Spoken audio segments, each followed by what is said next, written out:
My name is Caleb Rourke.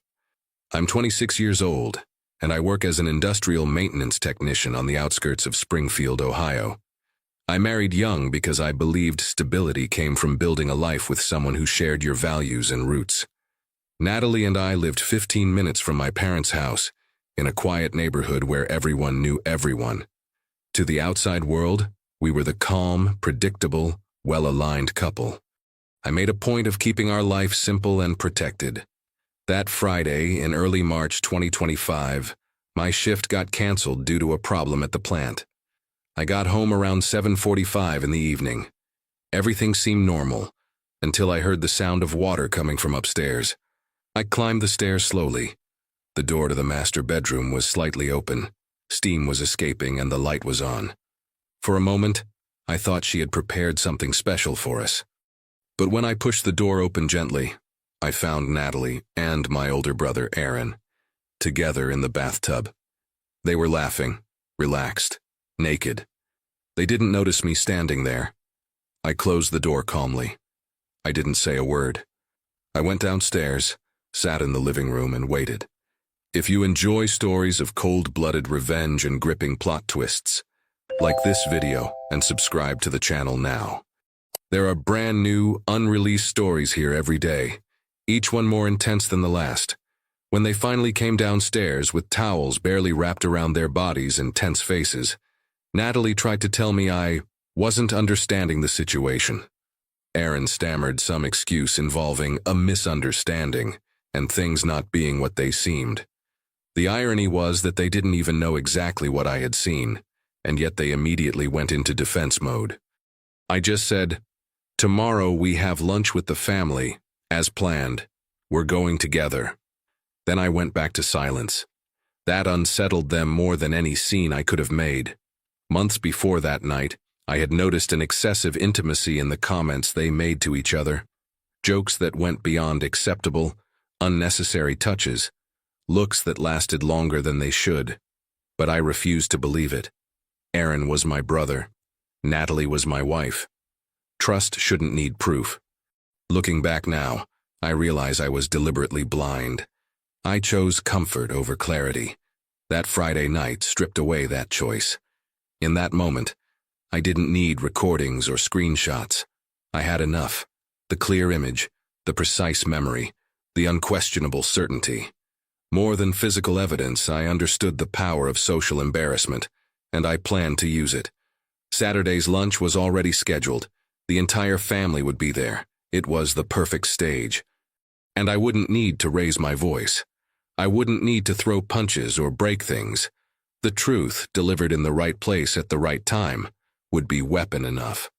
After the discovery, I observed them both with new eyes. I noticed Aaron avoided gatherings where I would be present. Natalie became more distracted, claiming stress from work. It was obvious. This wasn't a slip. It was a routine I hadn't seen, and their cowardice would be exposed with words, not blind revenge. I would give them exactly what they feared most: accountability in front of the people whose opinions actually mattered to them. That night, I barely slept. Not because I was heartbroken. I was past that. I was planning. Every word I would say, every detail I would include, every pause that would make them squirm. By the time Saturday morning came, I knew exactly how this would unfold. Saturday morning arrived with deceptive normalcy. I woke up, made coffee, and went through my routine as if nothing had changed. Natalie was unusually quiet. She kept glancing at me, trying to read my face, searching for any sign of what I was thinking. Aaron had texted me twice asking if we were good. I left him on read. The silence was intentional. It was strategic. People fear what they can't predict, and I had become unpredictable overnight. We drove to my parents' house around noon. Natalie sat in the passenger seat, fidgeting with her phone, occasionally opening her mouth as if to speak, but then closing it again. I kept my eyes on the road. The radio played some country station I normally hated, but I didn't change it.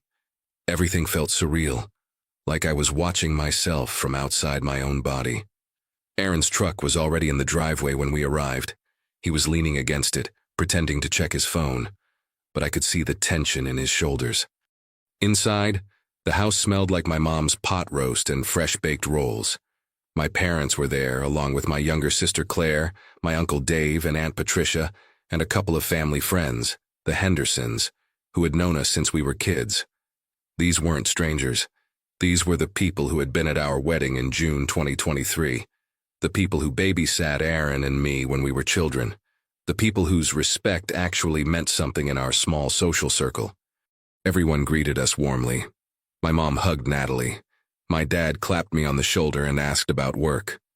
Aaron stood near the kitchen, nursing a beer, avoiding eye contact with me. Claire was setting the table, talking about her new job at the dental office downtown. It was all so normal, so comfortable, so completely unaware of what was about to happen.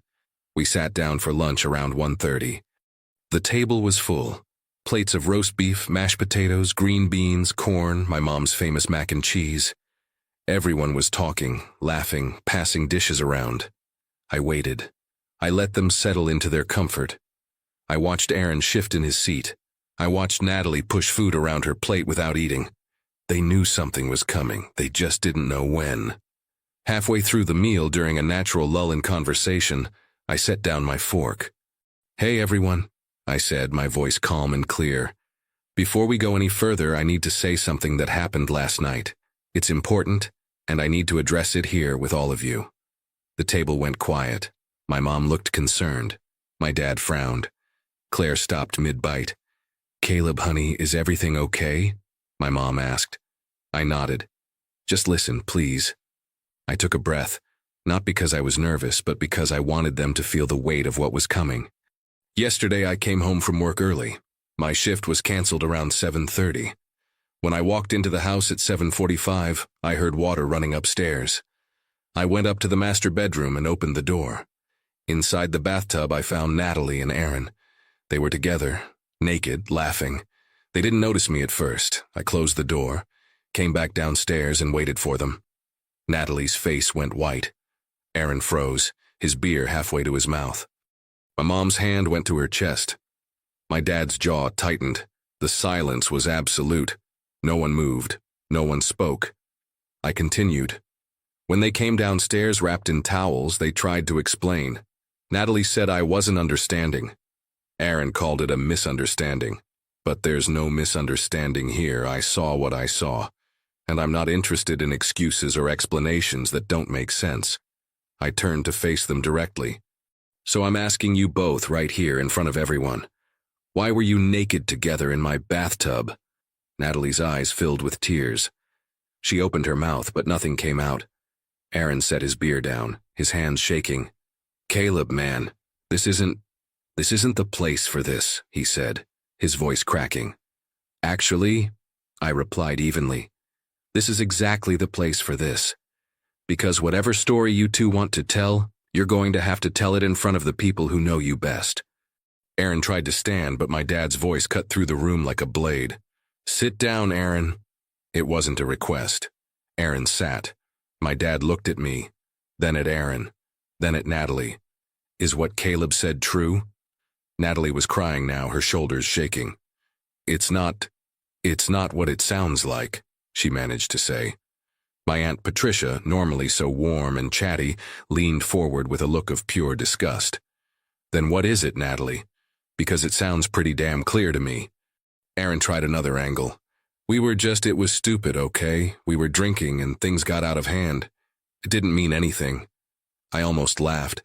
"You were drinking at 7:30 on a Friday in my house, in my bathtub, with my wife, and it didn't mean anything." Claire, who had been silent until now, spoke up. "Aaron, what the hell is wrong with you? That's your brother." The shame on Aaron's face was visible now. He couldn't maintain eye contact with anyone. Natalie was still crying, but no one moved to comfort her. My mom, who had always been the peacemaker, looked at me with tears in her eyes. "Caleb, I'm so sorry." I shook my head. "You don't need to apologize, Mom. You didn't do this." I stood up from the table. "I'm filing for divorce this week. I wanted you all to know what happened because I'm not going to hide it, and I'm not going to let anyone twist the story later. This is the truth. Take it however you want." I grabbed my jacket from the back of my chair. Thanks for lunch, Mom. I'll call you later. As I walked toward the door, no one tried to stop me. No one defended Aaron or Natalie. The silence I left behind was heavier than any words I could have added. I drove straight home, packed a bag, and checked into a Holiday Inn Express on the edge of town. I didn't want to be in that house anymore. Every corner of it felt contaminated. The bedroom where I'd trusted her. The bathroom where I'd found them. Even the couch where I'd sat in silence felt like a monument to my own blindness. I needed distance, I needed clarity, and I needed to make sure I handled the next steps correctly. On Monday morning, I called a divorce attorney named Rebecca Lawson. She had been recommended by a co-worker who'd gone through a messy split a few years back. Her office was in a strip mall near downtown Springfield, wedged between a tax preparation service and a chiropractor. When I walked in, she was exactly what I needed. Direct, no nonsense, and unsympathetic to excuses. "Tell me what happened," she said, pulling out a legal pad. I told her everything. She didn't interrupt. When I finished, she nodded once. "Ohio is a no-fault divorce state, which means we don't need to prove adultery to end the marriage. But what you witnessed gives us leverage in terms of asset division and any disputes that come up. Did you document anything?" I shook my head. "I didn't take pictures or videos. I didn't think I'd need them." Rebecca tapped her pen against the pad. "You might not. If she contests anything, we can depose her under oath. Lying in a deposition has consequences. Most people aren't willing to perjure themselves over a failed marriage. We'll file this week. Expect her to get served by Thursday." I signed the retainer agreement and left feeling lighter than I had in days. The wheels were in motion. I wasn't stuck anymore. The messages started within hours of me leaving that lunch. Natalie texted first. "Caleb, please, we need to talk. You didn't let me explain." I didn't respond. Then Aaron. "Bro, you made me look like a monster in front of everyone. That wasn't fair." I blocked his number. My mom called that evening. "Honey, I just want to make sure you're okay. Your father and I support you completely. Aaron isn't welcome here for a while. He knows what he did." Her voice was steady, but I could hear the pain underneath. "Thanks, Mom. I'm fine. I just need some time." She understood. By Tuesday, the story had spread. Springfield isn't a big town. When something happens in one family, it ripples outward fast. I started getting calls and texts from cousins, old friends, even a guy I played high school football with. Everyone wanted to know if it was true. I kept my answers short. "Yeah, it's true. I'm handling it." I didn't elaborate. I didn't need to. The facts spoke for themselves, and people filled in the gaps on their own. Natalie's friends started reaching out to her, and from what I heard through Claire, the support wasn't what she expected. A few stood by her, but most were appalled. One of her closest friends, Jessica, apparently told her, "I don't care what your side of the story is. You don't do that to your husband, and definitely not with his brother." Natalie tried to spin it as a moment of weakness, a lapse in judgment fueled by alcohol and stress. But the more she talked, the less sense it made. People weren't buying it. Aaron, meanwhile, went into full damage control mode. He tried to reach out to mutual friends, claiming I had overreacted and humiliated him publicly for no reason. But the problem with that narrative was simple. No one believed him. My dad had already made it clear to the extended family that Aaron was in the wrong. My Uncle Dave, who had always been close to Aaron, stopped returning his calls. The social consequences Aaron feared were unfolding exactly as I'd planned. He wasn't being vilified by strangers on the internet. He was being rejected by the people who actually mattered. On Thursday, Natalie was served with divorce papers at the house. She called me immediately, hysterical. "Caleb, you can't do this. We can work through this, please." I let her talk. When she finally ran out of words, I said, "There's nothing to work through, Natalie. It's over. Sign the papers." She tried to pivot to anger. "You're really going to throw away 2 years of marriage over one mistake?" I almost laughed. "One mistake? You were in my bathtub with my brother. That's not a mistake, that's a choice. And now you're living with the consequences of that choice." I hung up. The next week, I accepted a transfer offer from my company. There was an opening at a facility in Pittsburgh, Pennsylvania. Better pay, better hours, and most importantly, 300 miles of distance between me and the wreckage of my old life. The position came with a pay bump from my current $62,000 a year to $74,000, enough to make a real difference. I gave my landlord notice on our rental house. We'd been paying $1,400 a month for a modest 3-bedroom, and started packing up the essentials. I made arrangements to move by mid-April. Natalie tried one more time to reach out, this time through Claire. She says she's sorry. She says she wants to talk. Claire relayed the message with obvious reluctance. I shook my head. Tell her I'm done talking. She can communicate through my attorney from now on. By mid-April 2025, I was gone. I loaded up a U-Haul with everything that mattered, my tools, my clothes, a few pieces of furniture, and drove east. Pittsburgh felt like a reset button. New apartment in Lawrenceville, new co-workers, new routines. The rent was $1,600 a month for a 1-bedroom, but the neighborhood had actual restaurants and things to do. I didn't know anyone, and that was exactly what I needed. No one asked me about my divorce. No one knew about Aaron or Natalie. I was just Caleb, the new guy in the maintenance department. It was liberating. Back in Springfield, the fallout continued without me. Aaron moved out of town by summer, taking a job in Columbus. From what I heard, he couldn't handle the sideways glances and the cold shoulders everywhere he went. My parents still haven't fully reconciled with him. They speak occasionally, but the relationship is fractured in a way that might never fully heal. Natalie stayed in Springfield for a while, but eventually moved to Dayton in late summer. The divorce was finalized in July 2025, clean and quick. She didn't contest anything. Maybe she knew she didn't have a leg to stand on, or maybe she just wanted it over as much as I did. I didn't destroy them. I didn't need to. I just created the conditions where the truth couldn't be avoided, and they destroyed themselves. Looking back now, in late 2025, I understand something I didn't fully grasp in that moment.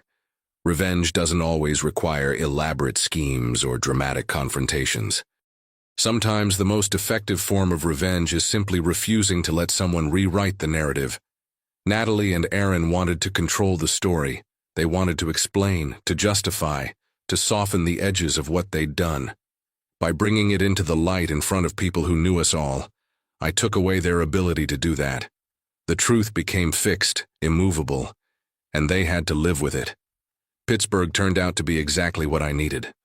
The facility here is larger than the one in Springfield, with more complex equipment and more demanding schedules.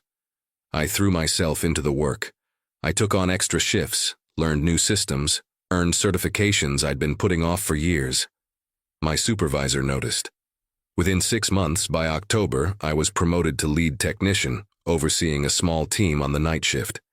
The raise was substantial, up to $82,000 a year, enough to move into a better apartment still in Lawrenceville but with more space and better amenities. I started going to the gym regularly. I picked up hiking on weekends, exploring trails in the Allegheny Mountains. I even started dating again, casually at first, just coffee or drinks with no pressure or expectations. One evening in September, I was out with a woman named Sarah, an ER nurse I'd met through a mutual friend at work. We were having dinner at a small Italian place in Shadyside, and she asked me the question people eventually ask. So, what's your story? Why'd you move to Pittsburgh? I gave her the short version. Got divorced, needed a fresh start. She nodded, understanding in her eyes. Bad breakup? I took a sip of my beer and considered how much to say. My ex-wife was cheating on me with my brother. I found out, exposed them in front of the family, and left. Sarah's eyes widened. Jesus. That's brutal. I shrugged. It was, but I'm better off now than I was then. She reached across the table and squeezed my hand. You seem like you've got your head on straight. Not everyone bounces back from something like that. The truth is, I didn't bounce back so much as I rebuilt. There's a difference. Bouncing back implies returning to what you were before. I didn't want that. The person I was before was naive. He trusted too easily. He ignored red flags because he didn't want to believe the people closest to him were capable of betrayal. The person I am now is sharper, more careful, not cynical exactly, but realistic. I know now that people are capable of almost anything when they prioritize their own desires over their responsibilities. And I know that silence, used strategically, is more powerful than anger. I stayed in touch with my parents and Claire. We talked on the phone every couple of weeks, and I drove back to Ohio for Thanksgiving. The first time I went back, in late November 2025, I was nervous. I didn't know if I'd run into Aaron or Natalie. I didn't know how it would feel to be in that town again. But when I pulled into my parents' driveway and saw my mom waiting on the porch, those fears evaporated. She hugged me tight and said, "Welcome home, sweetheart." Inside, my dad grilled steaks and Claire updated me on her life. She'd gotten engaged to her boyfriend of 3 years, a guy named Travis who worked in construction. We talked, laughed, and ate like we always had. Aaron's absence was noticeable, but not discussed. It hung in the air like a ghost, acknowledged but not confronted. At one point, my dad and I were alone in the garage. He was showing me a new table saw he'd bought, but I could tell he had something on his mind. Finally, he said, "You handled that whole situation with more maturity than I would have at your age. I'm proud of you, son." I nodded, not sure what to say. "Aaron made his choice," my dad continued, "and he's paying for it. But you didn't let it destroy you. That takes strength." I appreciated his words, but I also knew the truth. I didn't feel strong in that moment back in March. I felt destroyed. The strength came later, in the decision to keep moving forward instead of staying stuck in anger and betrayal. A few weeks ago, I heard through Claire that Natalie had started dating someone new, a guy she met at her gym in Dayton. Claire seemed to think I'd care, that it might bother me, but when she told me, I felt nothing. No jealousy, no regret, no anger. Just a mild curiosity, like hearing about a stranger's life. "Good for her," I said, and I meant it. Not because I wished her well exactly, but because her life had stopped being relevant to mine. She was a chapter I'd closed and filed away. Aaron, I heard even less about. Last I knew, he was still in Columbus, working some sales job and keeping a low profile. My parents hadn't spoken to him in months. My dad had made it clear, until Aaron took real accountability, not just empty apologies, but genuine acknowledgement of what he'd done, there wouldn't be a relationship to repair. Aaron hadn't reached that point yet, and maybe he never would. As for me, I'm doing better than fine. I'm doing well. The job in Pittsburgh is stable and fulfilling. I've built a life here that's entirely mine, not shaped by family expectations or small-town familiarity. I have friends, hobbies, goals. Sarah and I are still seeing each other, and while I don't know where it's going, I'm okay with that uncertainty. I'm not in a rush. I've learned that good things don't require force or desperation. They unfold naturally when you're patient and intentional. The lesson I took from all of this isn't complicated. Not every betrayal requires a dramatic response. Sometimes the best revenge is simply walking away with your dignity intact and building a better life without the people who hurt you. Natalie and Aaron gave me a gift, even if they didn't mean to. They showed me who they really were, and they freed me from a life that was comfortable but ultimately shallow. I left Springfield with my name clean and my conscience clear. They stayed behind, trying to justify the unjustifiable. I don't think about them much anymore. And when I do, it's not with anger or bitterness. It's with something closer to indifference. They're part of my past, not my future. And that, more than anything, feels like victory. If you enjoyed this story, like this video and leave a comment telling me what you thought. And if you're not subscribed to the channel yet, please subscribe and hit the notification bell to get alerts for new stories like this one. Thanks for watching, and I'll see you in the next one.